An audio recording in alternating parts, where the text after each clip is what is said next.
So it was fun with all the family, and most of our fun was with our family. And since we had such a big one, we didn't have to go too far to get playmate. And I finally went to high school in Tulsa, and I remember I first went to junior high there in Tulsa, and I don't know how it happened, but I think someone said, "Can you sing, or can you do this?" And you kind of always fit in with whatever the curriculum was with the school. And that's where I first sang. Not in front of anybody, but first sang in Tulsa. And consequently, when my junior high went over to Daniel Webster High outside of Tulsa, I don't know what it was with the people that were supposed to put on a little show for us, because they had people come for our assemblies and perform, and they didn't show up, and the principal said, "Is there anyone here that can sing?" And my homeroom teacher came over from the junior high into high school with us, and he said, "We've got a little girl up here that can sing."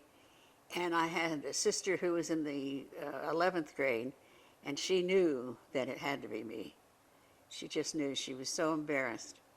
And she said, "Oh no, that's my sister." So with her head covered up, I pranced up on stage and sang Frankie and Johnny. They had a piano player that was always there in case he was needed. And so this time they said, "You're needed, and so play for her." And he did.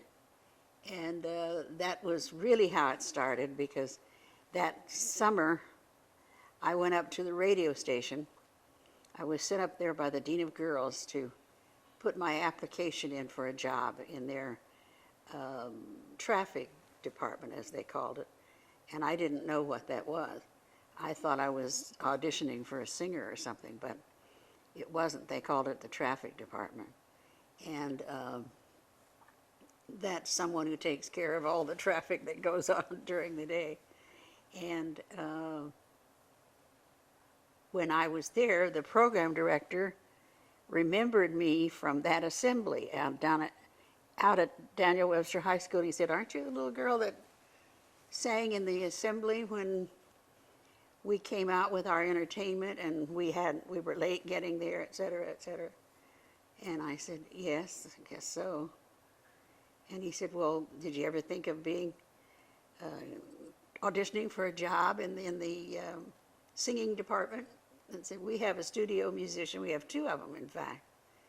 And as I later found out in my career, that was unusual for a radio station to have two full-time piano players.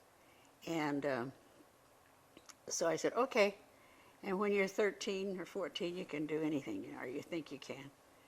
And so it didn't confuse me at all. I just went down to their studio floor and probably sang Frankie and Johnny like I did in the assembly. And they called my house about 2 or 3 months later and said they were starting a variety show, wanted to know if I'd come down and audition for it. And that's how I started in radio in Tulsa.